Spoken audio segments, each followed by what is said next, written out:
네, 한일 갈등이 깊어지면서 이 청와대가 한일 군사정보보호협정, 약칭 지소미아라고 불리는데요. 이 지소미아를 옵션 중에 하나로 검토할 수도 있다. 이런 요지의 입장을 내놓은 바가 있습니다. 이런 가운데 볼턴 미 백악관 국가안보보좌관이 오늘 한국을 방문을 합니다. 뭐 이 문제가 논의될 게 거의 분명해 보이는데요. 그래서 저희가 앞서서 이 문제에 대한 토론을 진행해 보려고 지금 두 분을 스튜디오로 모셨습니다. 국회 국방위 소속의 두 의원인데요. 한 분 한 분 소개를 해드리도록 하겠습니다. 자유한국당의 백승주 의원 모셨고요. 어서 오십시오, 의원님. 예, 안녕하십니까. 경상북도 구미의 자유한국당 백승주 의원입니다. 네, 자 그리고 정의당의 김종대 의원 모셨습니다. 안녕하세요, 김종대입니다. 네, 이런 시각에 이렇게 스튜디오까지 나오셔서 감사드리고요. 이게 워낙 전문 분야다 보니까 좀 그 단순하고 쉽고, 그러니까 짧고 굵게 좀 토론을 좀 부탁드린다는 말씀을 좀 미리 드리겠고요. 그다음에 이 문제가 워낙 이제 한 이슈이기 때문에 우리 애청자 여러분들도 아마 관심이 많으실 것 같은데요. 저희 토론에 좀 함께해 주시기 부탁드리겠습니다. 지금 유튜브로 라이브 김종배의 시선집중 유튜브 라이브로 함께하고 있는데요. 유튜브에 들어가셔서 김종배의 시선집중 검토하시면 바로 뜹니다. 실시간으로 영상 함께하실 수 있으니까 구독 버튼도 눌러주시고 의견도 보내주시면 방송 내용에 반영을 하도록 하겠습니다. 그리고 문자로도 참여하실 수 있는데요. 샵 8001, 샵 8001로 보내주시면 됩니다. 짧은 글은 50원, 긴 글은 100원의 정보 이용료가 부과가 된다는 점 참고를 하시고요. 뭐 궁금한 점이라든지 아니면 이제 토론이 진행이 되면서 이 두 분께 보내고 싶은 의견 있으시면 보내주시면 됩니다. 그리고 이 지소미아 파기해야 되는지 말아야 되는지 이게 이제 그 토론의 핵심이 될 것 같은데 이거에 대한 우리 애청자 여러분들의 의견 보내주시기 부탁을 드리겠습니다. 자, 본격적으로 토론에 들어가야 되는데요. 먼저 제가 김종대 의원께 한일 군사정보보호협정 많이 들어보긴 했는데 워낙 전문적인 분야다 보니까 일단 개요를 좀 알아야만 토론이 진행이 될 것 같습니다. 좀 짧게 쉽게 좀 설명을 해 주신다면. 이거 뭐 시간이 많지 않으니까 간단하게 말씀드리면 일종의 공인인증서 같은 거예요. 공인인증서. 예, 우리가 인터넷으로 금융거래하면 안전해야 되잖아요. 네. 그러니까 정보도 교류하다 보면 네. 이 자체가 재산국으로 흘러갈 수도 있고 적성국으로 넘어갈 수도 있고 그러니까 상대방하고 이거 보안을 잘 지키자는 일종의 정보보안 협정입니다. 이게 정보 교류 협정이 아니에요. 아, 그래요? 예, 서로 주고받는 정보가 상대방의 국익을 해치지 않도록 군사정보로 잘 보호하자는 보호협정이란 말입니다. 네. 그렇게 해서 이제 군사정보가 민감한 게 오가면 그걸 상대방을 믿고 줄 수 있는 또 그런 것들이 보안 절차는 어떻게 되고 관리는 어떻게 하고 또 규범은 어떻고 이런 것들 정해놓는 것이죠. 아, 군사정보보호협정이라고. 보호협정이라고요. 교류협정이 아니라 보호협정이다. 예. 자, 김종대 의원께서 간단히 좀 설명을 해 주셨는데 백승주 의원님 혹시 예. 덧붙이실 설명 말씀 있으시면. 여기 한일 군사정보보호협정이 체결된 과정을 보면은 2010년 정도에 6월 중에 일본이 먼저 제안을 하고 네. 우리가 그때 이제 의논을 해서 그 2011년을 거쳐 2012년도에 거의 가서명 직전까지 거의 갔었어요. 이명박 정부 때죠. 그렇습니다. 그런데 이게 그 차관회의를 안 거쳤던 어떤 절차적인 문제, 밀실에서 논의됐던 문제 때문에 그때 상당히 논란이 논란이 컸었죠. 되었죠. 기억납니다. 정치적 책임도 지고 해서 추진이 안 되었다가 2016년에 11월 달에 이제 반려가 된 그런 한일 정보 비밀 정보 보호 협정이라 이렇게 번역할 수 있는데 뭐 김종대 의원이 뭐 그렇게 했지만 이 한일 지소미아는 한국과 일본 어느 특정 한 나라의 이익을 위해서 만든 일본이 제안했지만 네. 그런 것보다는 한국과 일본, 미국 간의 어떤 한미일 안보 협력의 어떤 상징적인 양자 간의 어떤 군사정보 협정 이렇게 이해하면 되겠습니다. 알겠습니다. 뭐 이제 그 두 분께서 이제 짧게 설명 말씀해 주셨는데요. 이제 바로 그럼 들어가서 그 지소미아 파기까지도 검토할 수 있고 나아가서 파기할 수도 있다고 보시는지 바로 결론부터 여쭤보겠습니다. 백승주 의원님 어떻게 생각하세요? 매우 위험한 생각이라 이렇게 생각을 합니다. 그래요? 일단은 우리 정부의 어떤 정책의 신뢰성에 대해서 대외관계 신뢰성 문제 굉장히 큰 타격을 줄 수 있어요. 네. 더불어민주당 정부가 2016년 이전에는 이 협정 체결에 반대했습니다. 반대했기 때문에 그렇다면 2017년, 18년도에도 쭉 반대하고 파기를 했다면 그건 뭐 정책 일관성을 이야기한다 하지만은 네. 2017년, 18년도에는 자동 연장하는 그런데 연장을 했거든요. 그래서 네.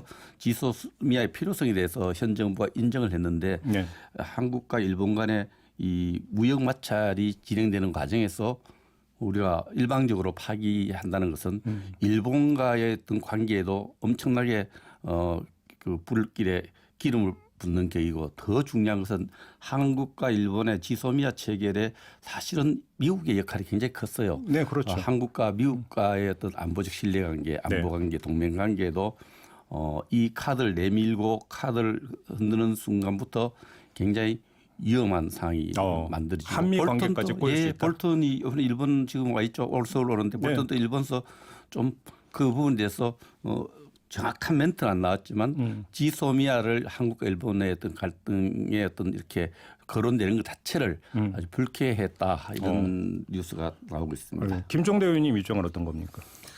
제가 이 문제만 나오면 참 답답한 게 지금 지소미아라는 거는 정보 보호 협정인데 그건 신뢰입니다, 신뢰. 네. 그건 안보 우방국들끼리 하는 거예요. 네, 그렇죠. 근데 지금 일본의 화이트리스트 배제라는 것은 대한민국을 안보상 못 믿을 나라, 네. 전략 물자 빼돌리는 나라. 그러니까 저 마땅히 어떤 무역에도 제한을 가해야 되는 안보 논리로 다가오고 있어요.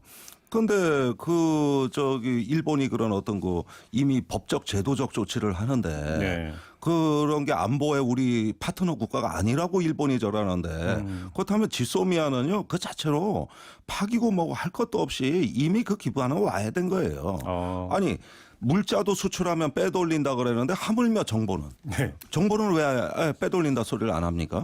그러니까 이런 어떤 신뢰가 깨지면은 이건 굳이 파기라고 할 것도 없이 이미 원인 무효다. 그렇게 해서 그건 나머지 뭐 파기화 통보를 하고 하는 거는 형식적 절차에 불과한 것이지. 사실 일본하고 이제 군사 정보 교류는 이제는 끊어지고 이 협정의 이미 취지는 무색해지는 겁니다. 그런데 이 문제를 제일 먼저 이제 정의당 심상정 대표가 얘기했는데 그것도 그냥 파기하자는 게 아니라 조건부였어요. 일본이 화이트리스트에서 우리를 배제한다면 이런 조건부가 있었던 것이고 일본이 그런 어떤 제도적인 어떤 변경을 가하는데 우리는 아무 정책적 수단이 없다 보니 모든 옵션을 고려할 때 가장 중요한 문제가 저는 지소미아라고 봅니다. 알겠습니다. 그다음에 이게 협정도 이상해요. 그때 얼마나 졸속으로 체결됐냐 하면은 우리 국방장관하고 일본 대사관에 체결한 거예요. 원래 국방장관끼리 하기로 해놓고 뭐에 쫓겼는지. 그 과정부터가 의혹이에요 지금. 그래요? 네. 의혹이라니까 갑자기 궁금해지는데 거기까지 얘기를 확장하기에는 시간이 너무 제한돼 있는 것 같고요. 아무튼 지금 김종대 의원께서는 좀 논리적인 부분을 일단 먼저 제기해 주신 게 일본이 화이트 리스트에서 배제를 한다면 그건 우리나라를 안보 협력국으로 보지 않는다는 이야기가 되는데 왜 우리만 안보 협력을 해야 되느냐 이런 문제를 제기를 했습니다. 우리 정부가 정보 교류 협정을 맺고 있는 나라가 33개 나라입니다. 일본이 33번째 나라인데 이제 화이트 리스트에 우리가 일본에 들어가 있던 시기가 노무현 정부 때예요. 2004년.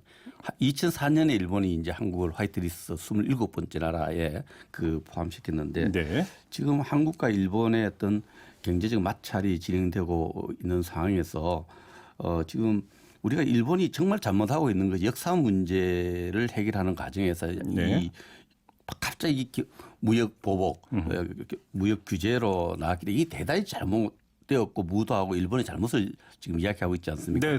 왜 역사 문제를 해결하는 데 있어서 왜 경제 문제, 자유보호주의를 깨고 이 보복무역을 갖고 이리 나오느냐, 한국을 공격하느냐 이런 쪽에 우리 일본을 규탄하고 있는데 일본과 한국의 어떤 경제 문제를 해결하는 데 있어서 우리가 먼저 이 안보 카드를 끄잡아내는 걸 굉장히 우리가 똑같은 잘못을 저지르는 거죠. 그리고 이게 한일 정보 교류의 어떤 이익이 어느 나라에 있느냐. 일본에만 있는 게 아니에요.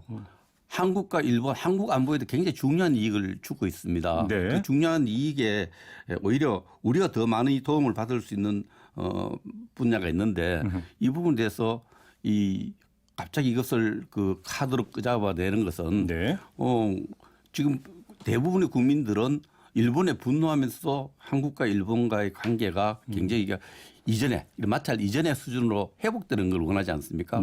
그런데 그런 회복되는 과정에서 도움을 주느냐 안 주느냐 문제인데 오히려 그 도움이 아니고 새로운 장애를 만들 가능성이 많기 때문에 굉장히 신중해야 되는 입장입니다. 알겠습니다. 저는 우리가 안보 카드를 먼저 꺼냈다는 백 의원님 말씀에 절대 동의할 수가 없습니다. 이거는 항상 일본이 먼저 도발을 해서 네. 안보 문제까지 이게 확산이 된 것이고 이 문제를 안보 문제로 지금 끌고 가겠다는 건 일본의 의지입니다. 네네. 아니 이걸 언제 우리가 안보 카드를 꺼냈다는 거예요. 거기서 안보 협력국이 아니라고 지금 저렇게 선언을 하고 있는데 우리가 이제 우리 발목을 잡을 때만 이 논리를 들이대는 거는 정말 부당하다. 알겠습니다. 예. 지금 그 유튜버 문자를 통해서 우리 애청자 여러분들이 계속 의견 주고 계시는데요. 유튜브로 임성리님은 파기해야죠. 이렇게 그 의견을 보내주셨습니다. 초계기 문제도 있었고 화이트리스트에도 없는 사이인데 중요한 군대 기밀을 나눌 수는 없죠. 이런 의견을 주셨고요.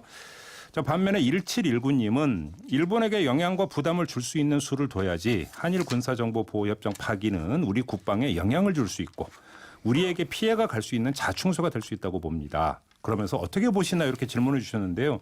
여기에 보태서 제가 김종대에게 그럼 질문을 드리겠습니다.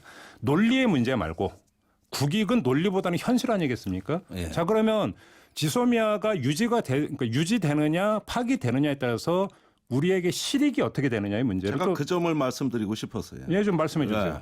자, 이 협정이 체결되고 나서 네. 한일 간에 가장 많은 군사 정보가 교류된 때는 북한이 미사일 발사했을 때입니다. 네, 네, 네. 예, 주로 북한의 핵과 미사일 때문에 체결된 협정이라고 해도 과언이 아닐 정도로 네. 그때 주로 정보 교류가 됐어요. 네. 그런데 정보 교류된 내용이 달라요. 우리가 일본에 주는 정보는 뭐냐면 저기 북한이 미사일 발사할 조짐을 보이거나 발사했을 때 이때 수집된 정보를 일본에 준 거예요. 속속증 따끈따끈한 정보입니까? 그렇죠. 예. 하트한 거. 예. 예. 그런데 일본이 우리한테 준 정보는 뭐냐? 네. 이미 한반도 상공 다 날아가서 일본 진화가 태평양 쪽으로 날아가는데 네. 그때 궤적이라든가 탄착 지점이라든가 네. 예, 이렇게 해가지고 이미 다 날아갔을 때. 네. 그러니까 일본은 자기네 안보에 조기 경보와 관련된 정보를 받는 것이고 우리나라는 다 지나간 정보를 주로 받아요. 네. 그러니까 만약에 이란이나 이라크가 한반도에 미사일을 쐈다고 한다면 네. 일본 정보가 더 긴급하고 결정적이겠죠? 잠깐만 남쪽에서 오니까. 보도 보면 일본이 지금 가동하고 있는 정찰 위성만 5대인가 그렇게 된다고 하던데. 아니 그런데 지리적인 이격이고 잠깐만요. 예. 그러니까 제가 어제 합참하고 얘기를 해보니까 우리가 받은 정보를 제가 자세히는 공개 못합니다만은 네. 일단은 우리 정보는 일본의 안보를 지켜주는데 확실한 역할을 합니다.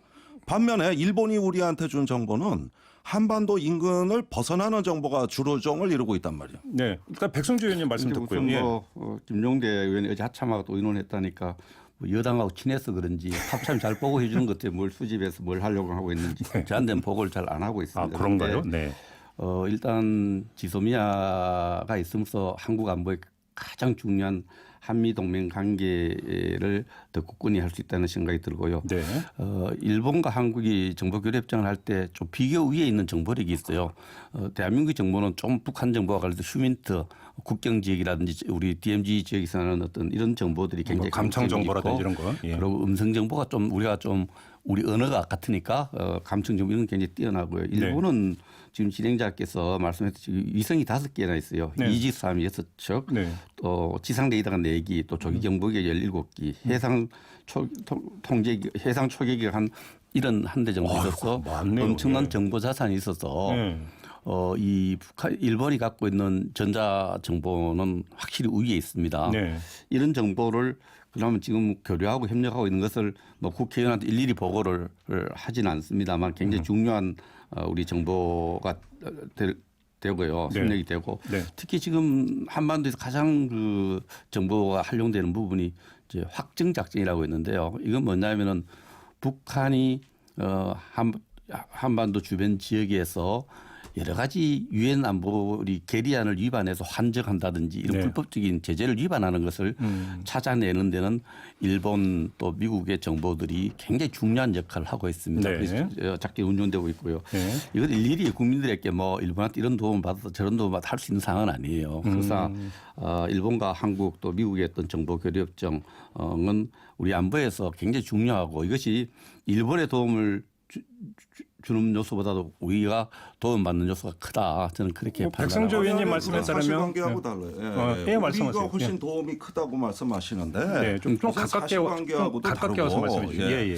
그다음에 저기 그 핵미사일이 이제 한반도 비핵화 협상으로 이제 진정이 되지 않았습니까? 네. 그 순간 한일 정보 교류의 교류 실적이 확 떨어졌어요. 아 그래요? 네. 자, 이것도 한반도 평화가 오면은 그마치 한일 정보보호협정의 가치는 떨어지는 겁니다. 네. 계속 떨어지고 있어요 지금. 자, 그 다음에 저기 우리가 받는 이익이 더 크다는 거야말로 정말로 그 사실관계를 거꾸로 이야기하시는 호도이자 네. 이거는 정말 그렇지 않습니다. 오히려 이 협정이 있기 때문에 네. 일본은 자기들이 정보에 기여한다고 하면서 한반도 주변 사태에 개입하는 이 언필칭 집단적 자위권을 행사하는 또 하나의 지분을 얻었어요. 빌미가 된다 이것이 이런 이제 말씀이시죠? 그 한반도에서 네. 한미 간에 이렇게 심플한 간명한 위기 관리가 복잡해지는 겁니다. 네. 거기에다가 지금 저기 이 한미일 어떤 안보 동맹, 이 안보 융합 체제라는 건 우리 국민 정서에도 전혀 맞지 않고 한국 정부의 동의도 없이 마구마구 가고 있어요. 네. 그러면은 이 정보보호 협정이라는 걸 통해서 일본이 하나의 발언권을 행사하고 지분을 행사하겠다는 네. 말하자면 평화헌법 파기까지 나가겠다는 건 그런 구성품에 불과하다 이겁니다. 네. 그런데 이게 어떻게 우리 안보의 이익입니까? 더군다나 이 위기 관리라는 것은 한반도의 다자간에 복잡한 양상이 될수록 우리한테 항상 불행한 결과를 가져왔던 게 근세 이래 역사입니다. 네. 그러니까 지금 그 역사 문제까지 곁들여 가지고 이 안보 논쟁으로 비화되고 있는 건 말이죠. 이제 지금 이 동북아 질서가 재편되는 과정에서 일본이 아시아의 지도국으로 네. 자기들 국가의 위상을 높이려고 하는 전략과 맞물려 있을 때 우린 또 견제해야 될 요인이 있는 거예요. 네. 이게 그 선용이 진단과- 된다는 것으로만 어떻게 보장합니까? 진단과 처방이 이제 좀 다른 부분인데요. 네. 북한이 그 핵 활동을 지금 중단하고 있느냐, 비핵화를 진행하고 있느냐, 비핵화 의지를 갖고 있느냐, 또 실제 상황하고 이렇게 같이 진단을 해야 되는데 우리 국방부는 합참에서 보고를 저한테 그렇게 해왔고요. 대부분의 안보 전문가들이 북한이 지금 또 미사일 개발 연구를 계속 활동하고 있고 핵 지위를 강화하기 위해서 핵 보유 능력을 강화하기 위해서 핵 활동을 계속하고 있습니다. 네. 여기에 대한 정보는 조금만 정보라도 우리가 더 많이 얻어야 되는 그런 상황이 있습니다. 북한이 핵을 완전히 비핵화하고 북한이 우리 안보 위협이 안 되는 그런 상황하고는 다른 상황입니다. 네. 지금 뭐 외교적인 성과로서는 계속 뭘 북한 핵 활동이 중단되었고 뭐 이렇게 이야기하지만 실제로는 국방부가 인정하고 있어요. 우리 국방부 같이 보고 받았잖아요. 핵 활동 계속하고 있고 미사일 개발 활동 계속하고 있고 최근에도 북한의 새로운 미사일 또 개발해가 실험을 하고 이런 상황이기 때문에 여기에 대한 정보는 많을수록 좋은 거죠. 그런 측면에서 알겠습니다. 누가 더 덕을 본다 덜 본다 이런 문제를 떠나서 저는 대한민국 안보에 도움이 되기 때문에 체결됐고 알겠습니다. 그 도움이 되는 요소는 유지되고 자 있다고 잠깐만요. 봅니다. 자 잠깐만요. 요거 좀만 올려주세요. 유튜브 그러니까 들어온 거 조금만 올려주시면 좋겠는데 유튜브로 조영희님이 일본이 제대로 된 정보를 줄까요?라고 지금 그 의문을 제기했고요. 또 MBC 미니로 최연호님이 일본이 고급 정보를 공유하나요? 또 이런 어떤 그 질문을 주셨는데 제가 드리고 싶은 질문이 자료를 찾아보니까 이 지소미아에서 어떤 그 교류하는 군사 정보에서 1급은 원래 배제하고 할수 없습니다. 그건 할수 2급부터 그러니까 됐던데 아니 정말로 그렇게 중요한 고급 정보면 1급부터 이렇게 교류를 해야 되는데 왜 1급은 빼는 건가요? 그거는 아무리 이 협정이나 규범이 세다 하더라도 1급이라는 건 국가에 몇 건 되지도 않아요. 아 그래요? 예. 그럼 그거에 2급부터라고 잡은 것 자체로 큰 문제는 없는 겁니까? 그건 문제가 안 돼. 그럼 2급 정도 돼도 상당한 고급 정보라고 봐도 되는 지금 건가요? 군사 정보 보호 협정에서 지금 서로가 제공하고 받고 하는 것을 국민에게 일일이 공개하지는 않는다 봅니다. 네. 저희 국방위원한테도 연합정보라는 이름으로 잘 제공하지 않는데 이것이 총체적으로 고급 정보를 주느냐 안 주느냐 이 문제는 운용자들이 네. 이제 물론 그 딱 그 보호협정에도 돼 있어요. 몇 급이야는 1급은 제외하고 일본은 그 교류 정보 분류가 좀 달라요. 국가정보 이렇게 분류하는데 안 줘도 되도록 돼 있는데 그러나 정보 보호 협정이 있는가 하고 없는가 하고는 정보 보호의 어떤 정보 교류의 네. 어떤 질과 양이 완전히 달라지는 거죠. 예. 이 그 지금 핵과 미사일 때문에 이 정보 교류가 이루어지고 있다는 거는 엄연한 현실인데 네. 이럴 때 우리가 좀 냉정하게 짚어봐야 될 게 있습니다. 네. 지금까지 가짜 뉴스를 가장 많이 생산한 나라가 일본입니다. 그다음에 일본의 그 많은 첨단 정찰기 인공위성 얘기를 하시는데 지금까지 일본의 경보 시스템이 오작동한 적이 한두 번이 아니에요. 아, 예. 예를 들면 북한이 안 쐈는데 쐈다고 경보 올리고. 네. 근데 쐈는데 모르고 있고. 이래가지고 저 아베 총리가 일본에 가서 왜 이 정보 능력이 이거밖에 안 되냐, 위기 관리 능력이 이거밖에 안 되냐고 그 질책받은 일이 한두 번이 아닙니다. 네. 북한이 쏠 때마다 한국 이지스함이 일본보다 항상 먼저 탐지했어요. 우리가 경보 올려줬어요. 아, 예. 그런데 문제는 이 위기관리학에서 이거 교과서에 나오는 얘기인데 그 잘못된 정보 한 건이 위기관리 초기에 개입했을 때 네. 이걸 전문 용어로 정보 공해라고 하는 겁니다. 네. 이것이 있을 때 위기관리 전체가 붕괴되는 수가 있습니다. 특히 옛날에 미소 간의 그 냉전 시에 핵전쟁의 위협이 상시화돼 있을 때 이럴 때 동맹국에 정보 공유를 못하는 이유는 그 동맹국에서 어떤 그 이 부분에 잘못된 해석이라든가 오작동이 있을 때 네. 자칫하면은 전체 위기 관리를 글로벌한 차원에서도 훼손할 수 있기 때문에요. 아니 쿠바 미사일 위기 때 미소 양측이 했지 뭐 동맹국인 터키나 또 소련의 동맹국인 쿠바가 개입했습니까? 다 폐지하는 거예요. 정보는 간명해야 돼요. 그런데 지금 일본의 정보를 우선 신뢰할 수가 없고 그다음에 다 지나간 정보예요. 네. 우리 입장에서는 북한하고 가까이고 지리적으로 근접한 우리 정보가 이것이 조기 경보 역할을 해주는 거고 미국하고 튼튼한 정보 공동체를 형성하고 있습니다. 그런데 일본에 간섭이 들어오면 어떻게 되느냐? 네. 굉장히 위기 관리에 치명성이 될 수가 있어요. 네. 그러니까 정보 교류 자체가 악하다는 게 아니라 운영하는 부분은 하기 나름이에요. 아, 잠깐만요. 이 문제가 잠깐만. 이 문제는 이건 이야기 드려야 되는데요. 네. 이게 군사적으로 한일 정보 교류 협정에 통해서 일본의 정보를 받아보니 정보가 가치가 없고 정보 공유가 많고 정보 능력이 의심되고 우리 정보 공작이 많아서 우리가 지소미아 또 한일 정보 교류 협정을 연장하지 않겠다, 파기하겠다 이 주장하고 네. 우리가 하고는 완전히 다른 거예요. 일본이 지금 취하고 있는 경제 무역 규제 조치가 마음에 안 들고 기분 나쁘고 또 화이트리스트에서 배제한다니 이거 우리가 총력적으로 대응하는 카드로서 이야기하는 거는 다른 겁니다. 군사적 가치가 없다는 거는 이건 이 자리에서 논의할 사항은 자, 아니에요. 바로 그 점에서 제가 이제 세 번째 질문을 드리겠습니다. 애당초 지소미아 어떤 재검토 이런 이야기가 나왔을 때 미국의 중재를 이끌어내기 위한 유인책으로서 이야기가 됐던 측면이 있는데요.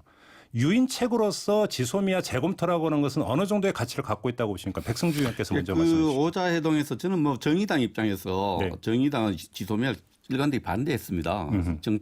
지금도 반대하고 정의당 소속의 우리 김종대 의원은 그러지만은 네. 정의당 입장에서 심상정 의원이 그 이야기를 끄잡아냈을 때는 저는 그건 가능하다고 봅니다. 정당이 우리나라 같은 민주주의 체제에서 네. 특정 정당 지도자 끄잡아낸 것을 그래서 끄잡아냈는데 바로 그 다음 날 우리 안보실장이 그 이야기를 원론적이지만 검토할 수 있다고 했어요. 네. 그래서 이게 굉장히 미국과 여러 가지 국내의 반론 원칙과 원론적인 이야기고 그걸 연기하지 않겠다 했어요. 그리고 또 다시 왔다 갔다 하는 거죠. 또 검토할 수 있다 이런 대응이 나오는데 이 문제는 결국은 우리가 이 지소미아가 미국에 굉장히 관심이 많아요. 한미일 안보 협력이 미래의 어떤 동북아 전략과 관련되기 때문에 네. 미국이 한국과 일본 간의 이런 분쟁 구도, 경제 마찰 구도에서 네. 좀 개입을 촉발하는 유도하는 차원에서 이건 제기를 정부가 아닌 정의당이라든지 또 쪽에서 할 수 있는 문제라고 봅니다. 그런 차원이 아니고 지금 정부가 이걸 거론하는 것은 굉장히 그 한미 간에 또 그 미국이 개입하더라도 이때까지 지소미아를 추진하는 과정에서는 2차 일본이 가해자 있고 피해자가 우리 쪽에서 늘 이 문제를 좀 많이 도와주려고 했던 부분이 좀 있습니다. 그러나 지금 미국이 이 문제로 개입을 했을 때 우리한테 유리한 입장, 우리 편을 들어줄 거냐 네. 이런 문제에서는 저는 그렇게 큰 기대할 수 오히려 없다고 미국이 봅니다. 더 기분 나빠할 수도 있다 이런 지금 말씀. 불쾌감 그대로 공개적 표현하고 있습니다. 왜 김종대 근데 의원님. 네. 이 지소미아 문제나 수출 보복 문제나 이런 것들에 우리가 미국에 중재를 요청한다는 얘기도 한 적도 없고 네. 중재를 요청한다 그러면 청와대는 아니라 그럽니다. 이건 미국의 중재를 맡길 수 있는 사안이 아니라 한일 양자 간의 문제예요. 그렇죠. 근데 안보 문제가 튀어나온 거예요. 그것도 우리 책임이 아니라 일본이 먼저. 그러다 보니까 동북아 안보 협력에 대해서 지금 일본의 화이트리스트 배제가 심각한 영향을 초래할 수 있다. 네. 분명하고 명백한 영향을 초래할 수 있다. 요게 이번에 5당 대표 회담의 공동 발표문 1항입니다. 네. 5당이 다 공감한 거예요. 즉 일본이 안보적 도발을 하고 있다. 전략적 도발을 하고 있다고 그 자유한국당 황교안 대표부터 그런 관점에 다 동의하신 거예요. 네네네. 그렇다면 이런 문제에 있어서 지역의 어떤 그 하나의 군사적인 어떤 뭐 지도국인지 패권국인지 모르겠는데 어쨌든 제3자인 미국이 네. 불가분의 관련과 관심을 가질 수밖에 없는 겁니다. 네. 그 부분에 대해서 알려주고 설명을 하는 것이지 우리가 뭐 미국이 그러면 일본 편 들면은 이건 뭐 우리가 불리한 거고 우리 편 들게 또 로비하고 이런 거 아닙니다. 네. 그런 걸 해서도 안 되고 중재 개입 이런 말 안 됩니다. 다만 이 안보적인 미치는 영향에 대해 부정적 영향을 관리하기 위해서 서로 양해하고 협의하는 거예요. 이게 사실관계를 하나 바로 잡아야 될 부분이 있는데요.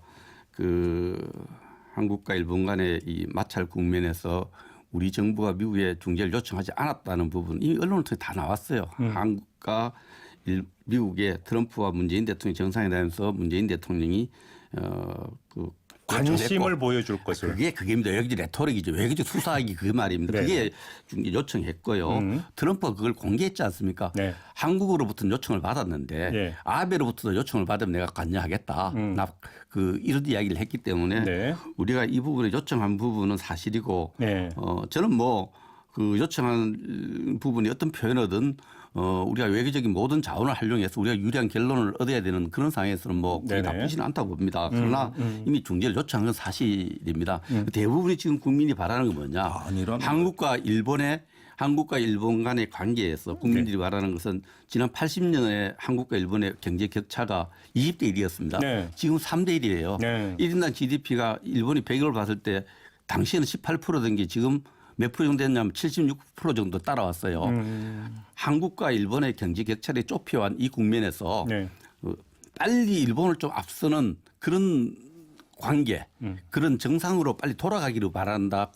국민들 그렇게 생각합니다. 알겠습니다. 자, 그 시간이 지금 한 3분 정도밖에 안 남았는데 여쭤볼 게 많습니다. 일단 지소미아 문제는 이 정도로 가름하고 좀 다른 걸 짧게 한 30초씩밖에 지금 발언 기회를 못 드릴 것 같은데 또 아마 볼턴 보좌관이 오늘 와가지고 요청할 게 호르무즈 해협 파병 문제를 아마 거론할 거다라는 게 지금 일반적인 예측인데 두 분 입장은 어떤 겁니까? 만약에 그 파병 요청이 온다고 한다면 받을 수밖에 없다. 그리고 받아야 된다고 보십니까? 어떻게 보세요?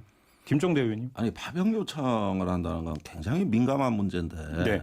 예, 이 문제가 그렇게 과연 쉽게 파병 요청이라는 형태로 될까? 네. 예, 어떤 정세를 공유하고 어떤 세계 경제 안정을 위해서 이 안보적인 노력이 절실하다. 뭐 이런부터 시작을 해야지 다짜고짜 파병 요청하면은 네. 우리는 한반도 지키기도 바쁜데 네. 맨날 자유한국당 국방장관 해임하라고 그러는데 이런 나라가 어떻게 파병해? 그래 우리 목선 하나 못 지켰다고 국회 전체가 파행되는 나라가 예. 거기에 목선 지켜야지 그 배를 왜 중동에 보내가지고 우리 바다 호르무즈를, 우리 바다 지키기도 바쁘다. 그렇죠. 네, 네. 아니 그래가지고 뭐 이런 상황에서 또 거기에다 일본의 안보 도발이 있고 내후 외환이 네. 이렇게 있는 나라에서 네. 이 파병 요청이 되면은 온통 정치가 다 파병 문제로 블랙홀처럼 빨려갑니다. 예. 그런 면에서는 네. 지금 일단 한반도의 비핵화와 안정, 지역의 어떤 안보 협력 이런 문제들 얘기하면 됐지. 그리고 존 볼턴이라는 사람 한국에 와서 제가 좋은 뭐 만드는 거 본 적이 없어요. 알겠습니다. 근데 네. 이 역사가 이제 반복되는데 노무현 대통령 때 이라크 파병 가지고 많은 갈등을 겪었죠. 그랬죠. 그 한국과의 생존과 번영 전략이라는 게 네. 감정대로 그렇게 갈 수는 없는 겁니다. 그래서 이라크 파병 때 그런 과정을 거칠 걸로 봅니다. 이게 네. 나왔을 때 한국과 미국과의 관계, 한국과 서방과의 어떤 안보 협력 관계 이 네. 부분하고 또 중동과의 어떤 중동에 걸리는 한국이 중동국과의 관계 이런 부분들 치열한 토론을 거쳐서 네. 가야 될 겁니다만은 큰 축은 한미의 어떤 협력 관계 유지라는 틀 속에서 의사결정이 되어가야 한국의 미래 전략과 좀 좋은 관계를 맺을 수 있지 않나 이렇게 조화를 이룰 거라. 이건 이제 짧게 뭐 입장을 여쭤보는 건 아니고요. 백승주 의원께서는 만약에 볼턴이 호르무즈 해협 파병을 요청한다면 함정 파병을 요청할 거다 이렇게 전망을 하세요. 짧게. 지금도 거기에 우리 아랍에미레 우리 군이 가 있습니다. 네. 가 있고 또 해군 부대도 가 있는데 그 확장 차원에서 확대 차원에서 협력을 할 수 있지 않나 이렇게 봅니다. 알겠습니다. 시간이 다 됐는데요. 그 백승주 의원님, 정경두 국방장관 해임 건의안은 꼭 표결로 가야 된다고는 그런 입장이십니까? 국회의 권한이 3분의 1 제적위원이 신청을 하면은 그게 가결 부결을 떠나서 국회 절차대로 진행하면 될 겁니다. 그걸 정경도 위원의 어떤 회의만 내는 것도 국회의 권한이고 그걸 표결로 처리하는 것도 국회의 의무입니다. 그렇게 하면 뭐 모든 문제 해결될 김종대 의원이 해임 건의안 그 뭐 발의 표결 자체가 부적절하다고 보십니까? 아니, 과거 사드 배치 때 우리가 한민구 국방장관 해임 건의안 낸다고 했을 때 네. 지금 자한당 태도가 지금 민주당하고 똑같았어요. 그래요. 왜? 그러니까 이건 정권 바뀌어 공수만 교대된 거예요. 그냥 정치 안보 공세다? 논쟁입니다. 안보 논쟁이에요. 예. 그래서 안보 낭비를 초래하는 것이죠. 그래서 아니 밤에 이함대 병사 하나가 음료수 사 먹으러 밤에 나갔다가 초병한테 걸린 사건이 왜 장관 책임입니까? 예. 네. 그런 것까지 국회로 끄집어 온다고 이거 안보 낭비입니다. 알겠습니다. 아, 좀 아쉽게도 시간이 다 돼가지고 여기서 마무리해야 될 것 같은데요. 이게 좀 진행되는 거 봐서 한번 토론 2탄도 한번 그 저희가 기획을 해봤으면 하는데 뭐 두 분 뭐 당연히 나오실 거라고 제가 생각해도 되겠죠? 네. 안보 낭비라니까. 아, 시간이 다 됐습니다. 예. 네, 의원님 2탄을 기약하면서 여기서 마무리를 해야 될 것 같습니다. 예. 네, 자 지금까지 정의당의 김종대 의원 그리고 자유한국당의 백승주 의원 두 분과 함께했습니다. 이슈의 핵심을 꿰뚫는 예리한 시선, 믿고 듣는 진품 시사, 김종배 시선 집중.